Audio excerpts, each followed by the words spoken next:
Balik lagi di konten movie storyline. Seorang kakak hidup sebatang kara dengan adiknya yang sakit. Karena adiknya sakit keras dan harus dioperasi, sang kakak harus berjuang bukan cuma untuk hidup, tapi juga untuk keselamatan adiknya. Film inspiratif yang akan saya ceritakan kali ini judulnya Nice View, sebuah film dari negeri Cina. Semoga cara saya bercerita bisa diambil hikmahnya dan langsung aja kita masuk ke alur ceritanya. Cerita dimulai dari seorang pria bernama Jing Hao. Dia adalah seorang kakak dari adik perempuan bernama Jing Tong yang masih berusia 6 tahun. Di rumah kontrakan ini mereka hanya tinggal berdua aja. Setiap hari dia harus mengurus Jing Tong dan mengantarkannya ke sekolah. Di hari itu, setelah mengantarkan adiknya, Jing Hao pergi ke dokter spesialis yang menangani penyakit adiknya. Diceritakan di sini, Jing Tong yang masih berusia 6 tahun mengalami kelainan di jantungnya sehingga napasnya sering sesak ketika tekanan udara rendah. Penyakit Jing Tong adalah penyakit keturunan. Dulu, ketika Jing Tong masih kecil, ibu mereka juga sempat dirawat di rumah sakit, kemudian meninggal dunia karena penyakit yang sama. Jing Hao yang masih belasan tahun waktu itu udah harus menjadi tulang punggung keluarga dan harus berjuang demi Jing Tong, sedangkan ayahnya lebih memilih pergi meninggalkan mereka. Dokter berkata bahwa kondisi Jing Tong bisa makin memburuk ketika usianya menginjak 8 tahun ke atas. Untuk itu, dokter menyarankan pada Jing Hao untuk mengoperasi adiknya secepat mungkin. Sebenarnya, Jing Hao mau aja mengoperasi Jing Tong, tapi apa daya uang yang diperlukan tidak sedikit. Selain itu, sehari-hari Jing Hao hanya bekerja dengan membuka usaha reparasi ponsel yang penghasilannya nggak seberapa. Tapi apa boleh buat, Jing Hao punya pengalaman bertahun-tahun mereparasi barang elektronik dan udah bertahun-tahun dia lakukan.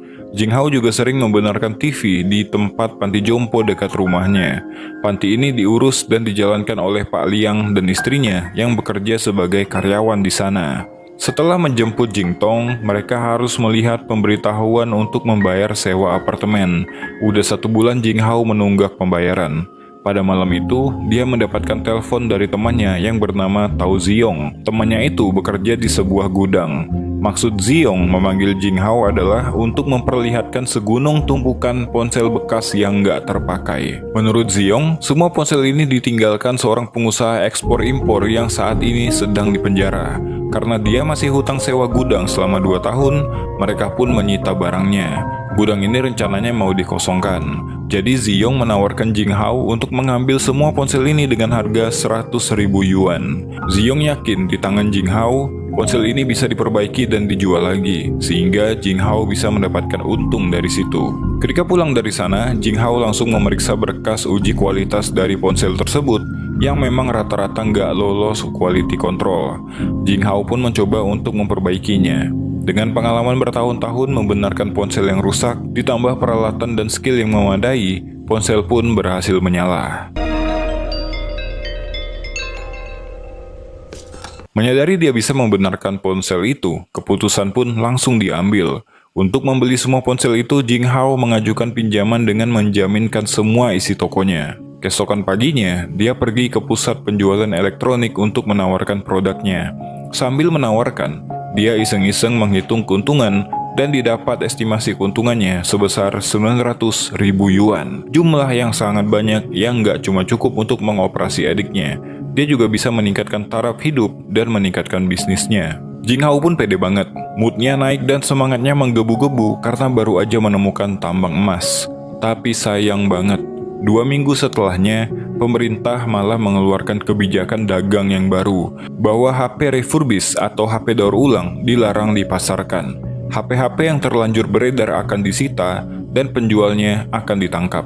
Tentu aja, kebijakan ini merugikan Jing Hao yang baru aja memulai bisnisnya. Jing Hao baru bisa menjual beberapa unit, sedangkan di gudang, ponsel itu masih menggunung tinggi. Dia pun harus putar otak.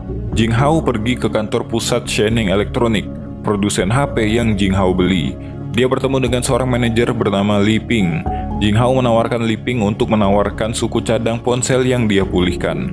Karena ada market besar di pasar internasional dan bisnis ini akan menjadi rantai industri, kata Jing Hao. Liping menolak karena menilai bahwa Jinghao si tukang servis HP ini gak bakal lolos uji quality control. Jinghao pun bersikeras bahwa suku cadangnya akan lolos uji. Dengan setengah hati, Liping pun mengokekan permintaan Jinghao.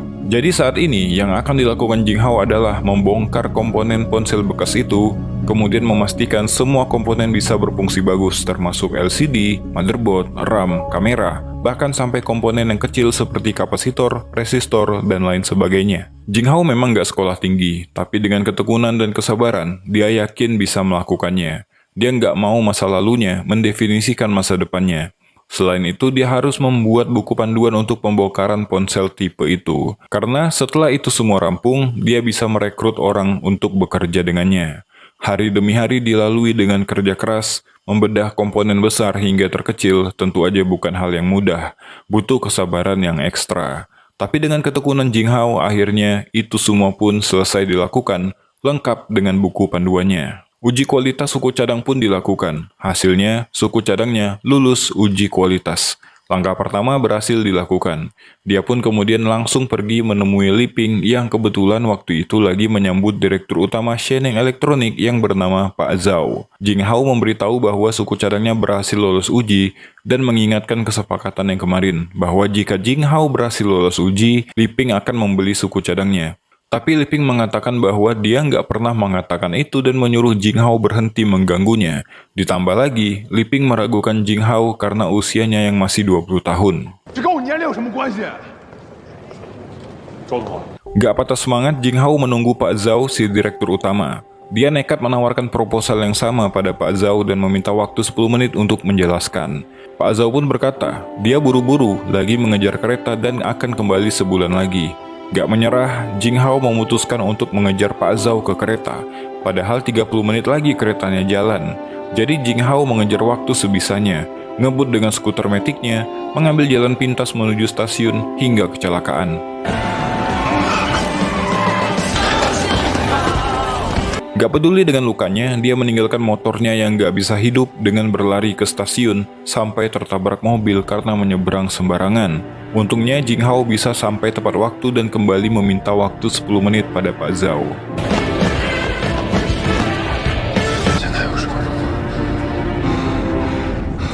Setelah mendengarkan presentasi Jinghao, Pak Zhao mengatakan bahwa Jinghao nggak akan bisa menyelamatkan semua bagian dari ponsel itu. Jinghao bertanya, jika dia bisa melakukannya, apa Pak Zhao mau membelinya?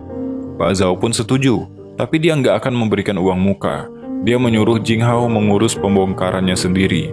Bahkan Pak Zhao nggak menyediakan pabrik atau pekerja. Jika suku cadangnya gagal uji kualitas, Pak Zhao juga nggak akan memberikan sepeser pun dan nggak peduli berapa yang Jinghao keluarkan untuk itu. Pak Zhao menyuruh Jinghao menghubungi Liping jika dia udah siap. Tentu aja perjanjian ini sangat beresiko. Jika berhasil, dia memang akan jadi jutawan. Tapi jika gagal, dia akan jadi pecundang. Karena motornya rusak, ditambah lagi harus berjalan kaki dari stasiun lain, Jinghao menjemput adiknya terlalu malam. Untungnya ada penjaga sekolah yang baik yang kebetulan tinggal di sana. Melihat kakaknya yang luka-luka, Jingtong menangis dan sedih.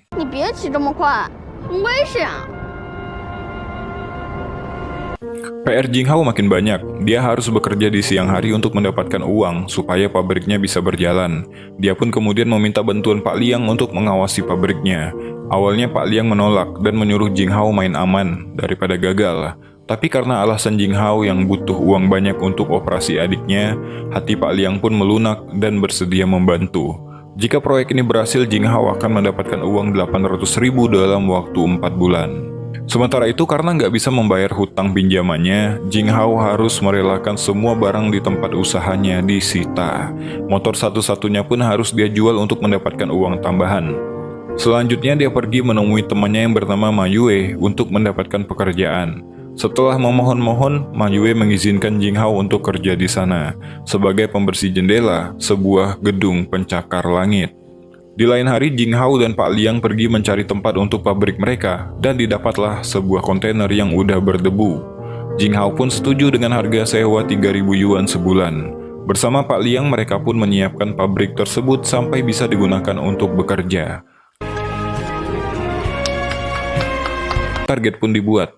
Bahan baku udah dipindahkan dari gudang, tinggal satu lagi, yaitu para pekerja. Di Cina, banyak banget orang-orang yang mengantri untuk bekerja. Tapi menurut agen tenaga kerja, mana ada orang yang mau kerja dengan gaji yang kecil, ditambah lagi bonus yang diterima ketika proyeknya selesai. Kalaupun ada, mereka adalah pengangguran yang susah bekerja.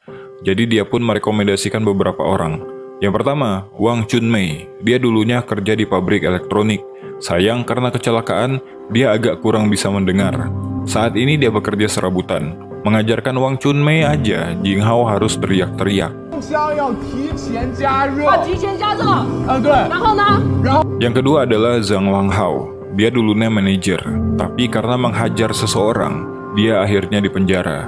Dia orangnya agak aneh, tapi dengan sabar, Lang Hao bisa diajarkan. Selanjutnya ada seorang pria yang makan tidurnya di warnet dan sibuk main game. Sekarang dia udah tobat dan ingin mencari pekerjaan karena dia ingin menikahi seorang perempuan. Namanya Heng Zi. Dia pun kemudian memohon pada Jinghao untuk mengajak temannya yang bernama Liu Chao.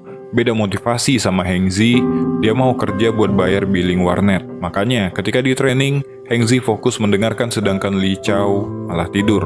Sesuatu yang gak disangka pun datang. Saat itu Pak Liang membawa beberapa penghuni panti jompo yang katanya ingin membantu Jinghao ketika mereka mendengarkan Jinghao mendirikan pabrik. Walaupun mereka jompo, tapi pengalaman kerja mereka bisa digunakan. Contohnya, Pak Tua ini yang dulunya tukang servis jam.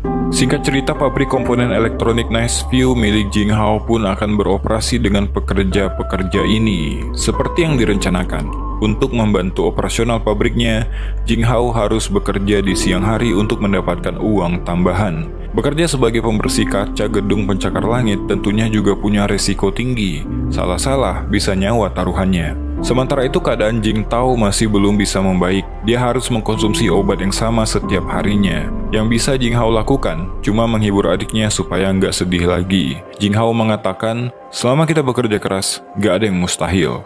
Suatu siang di pabriknya, Jinghao dan Pak Liang kedatangan seorang pria. Dia menawarkan Jinghao untuk menjual ponselnya untuk diambil logam dari komponen yang bisa mereka jual lagi. Tentu aja Jinghao menolak, karena itu ilegal. Orang itu pun harus pergi dengan tangan kosong. Di lain hari, Liu Chao marah pada Jinghao karena gajinya dipotong. Alasannya, karena jam kerjanya lebih sedikit dari bulan lalu. Malah dia pernah bolos 5 hari tanpa pemberitahuan. Dia malah berkata, dia harus mabar bareng teman-temannya buat nyelesain misi, anjay. Liu Chao marah-marah dan menghina kondisi pabrik yang panas, nggak ada AC dan sebagainya. Akhirnya dia pun memutuskan untuk berhenti dari pekerjaannya. Berminggu-minggu kemudian Heng Zi berhasil menikahi wanita pujaan. Semua pekerja pabrik hadir ikut merayakan. Bahkan Jinghao dipercaya memberikan kata sambutan pernikahan. Di kesempatan itu turut hadir juga Liu Chao. Di meja makan, dia meminta maaf pada Jinghao atas kesalahannya waktu itu. Mereka pun akur kembali dan Liu Chao memohon untuk bisa kembali bekerja di sana. Tentu aja Jinghao menerimanya. Sepulangnya dari pesta pernikahan Heng Zi, malang buat mereka, pemilik kontrakan udah mengganti kunci pintunya. Jinghao harus membayar tunggakan 3 bulan dulu untuk mengambil barang-barangnya. Itu pun setelahnya mereka harus pindah dari sana. Karena nggak punya tujuan pada malam itu, Jinghao harus meminta bantuan pada istri Pak Liang supaya Jing Tong bisa tidur di sana. Karena putus asa dan lagi butuh duit, Jinghao menelpon Jiong untuk menagih hutang. Karena nggak bisa dihubungi, Jinghao memutuskan untuk mencarinya. Karena di tempat kerjanya nggak ada, jadi Jinghao pergi ke tempat Ziong biasa main judi. Dengan marah-marah, dia menagih hutangnya yang udah lama banget nggak dibayar.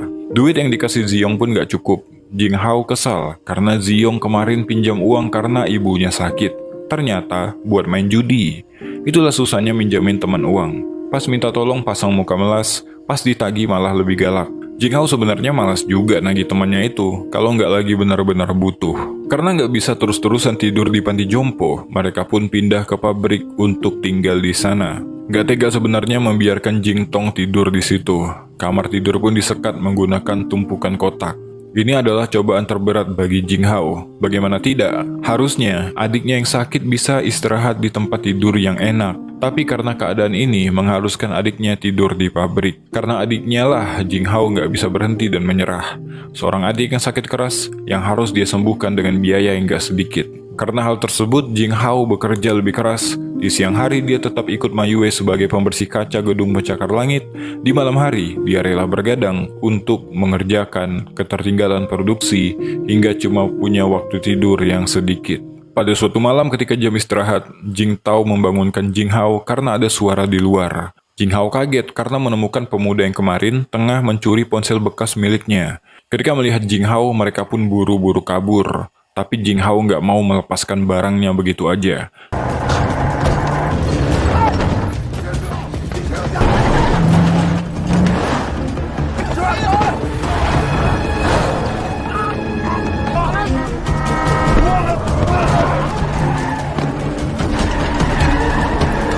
Karena kecelakaan itu, jari Jing Hao patah. Khawatir dengan keadaan kakaknya, Jing Tao lari mengejar bahkan cuma menggunakan satu sendal. Belum selesai cobaan yang satu, malah datang cobaan yang lain buat mereka. Jing Hao pun diobati di rumah sakit supaya tulang jarinya terselamatkan. Sedangkan pemuda itu dan juga rekannya berhasil ditangkap polisi. Untungnya, barang curian berhasil ditemukan kembali. Petugas ini berkata, lain kali jangan melakukan aksi gila seperti ini. Kenapa juga kau mau mempertahankan ponsel bekas? Itu nggak sepadan katanya. Dia nggak tahu kalau ponsel bekas inilah jalan satu-satunya untuk menyelamatkan adik Jing Hao.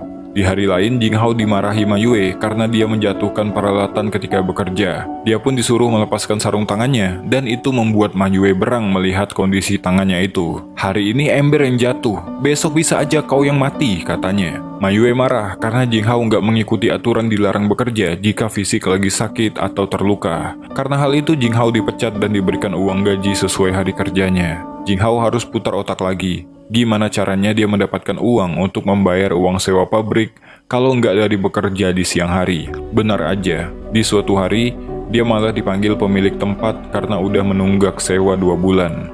Jing Hao tentunya meminta keringanan karena dia saat ini mengalami kesulitan. Tapi pemilik tempat gak peduli dan meminta Jing Hao melunasi tunggakannya atau pergi dari sana. Suatu hari di tengah badai dan hujan lebat, Jing Hao nekat mencegat mobil Liping. Di dalam mobil, Jing Hao memohon pada Liping untuk meminjamkannya uang 100.000 karena dia benar-benar sedang kesulitan. Tapi Liping menolak. Liping mengatakan, alasan Pak Zhao menaikkan kontrak denganmu itu karena dia menaruh hormat padamu. Jika dia melihatmu yang sekarang, apakah dia masih memberikan hormatnya? Kata Liping. Mendengarkan hal itu, Jing Hao berpikir ada benarnya juga.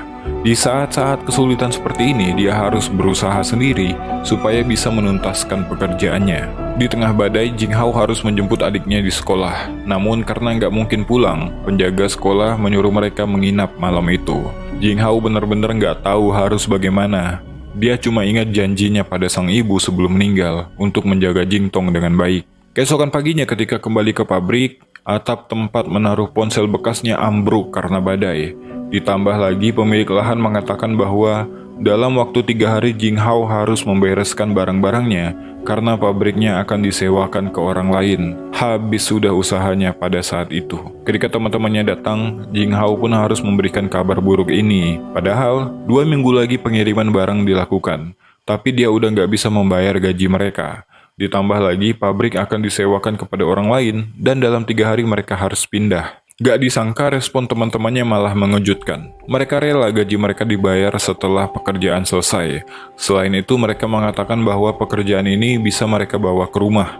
Bahkan mereka bisa menyuruh teman mereka untuk membantu mengejar deadline. Mereka menyuruh Jing Hao untuk nggak menghadapi ini sendirian karena mereka juga merasa bahwa mereka adalah bagian dari pabrik ini. Tentu aja beban yang menumpuk di pundak Jing Hao selama ini perlahan-lahan hilang karena solidaritas dari teman-temannya. Dengan bantuan istri Heng Zi yang merupakan operator alat berat, mereka pun mengevakuasi ponsel yang tersisa. Dengan cepat mereka lalu mengangkut semua barang-barang mereka untuk pindah dari pabrik tempat di mana mereka pertama kali memulai. Sedih memang, tapi mau bagaimana lagi? Hal ini merupakan bagian dari cobaan. Singkat waktu, pekerjaan itu dikerjakan di rumah masing-masing. Jing Hao dan Jing Tao sementara tinggal sekaligus bekerja di panti jompo. Produksi tetap berlanjut hingga menjelang pengiriman. Suatu malam, Jing Tong terbangun dari tidurnya. Dia mengucapkan terima kasih pada Jing Hao karena udah bekerja keras menjaganya. 你很累吧？ Hari pengiriman pun tiba. Komponen yang sudah mereka bongkar akhirnya dikirimkan untuk diuji kualitasnya. Waktu pun berlalu, singkat cerita Jing Hao dan teman-temannya dipanggil ke kantor Shining Electronic untuk bertemu dengan Pak Zhao. Minder pastinya mereka rasakan ketika bertemu dengan pebisnis kelas kakap seperti Pak Zhao. Berdebar-debar pastinya jantung mereka tentang hasil uji kualitas dari komponen mereka. Jing Hao pun disuruh duduk. Pertama-tama, Pak Zhao mengapresiasi kerja keras Jing Hao yang bisa menyelesaikan pesanan tepat waktu. Yang kedua, komponen mereka lulus uji kualitas dengan tingkat kualitas 87%. Gak sampai di situ, Pak Zhao mau tetap bekerja sama dengan Jing Hao. Dia ingin membuat kontrak 2 tahun dengan proyek senilai 5 juta yen. 我能问个问题吗？这次有定金吗？有。 Setelah kesepakatan itu, mereka pun meninggalkan kantor ini.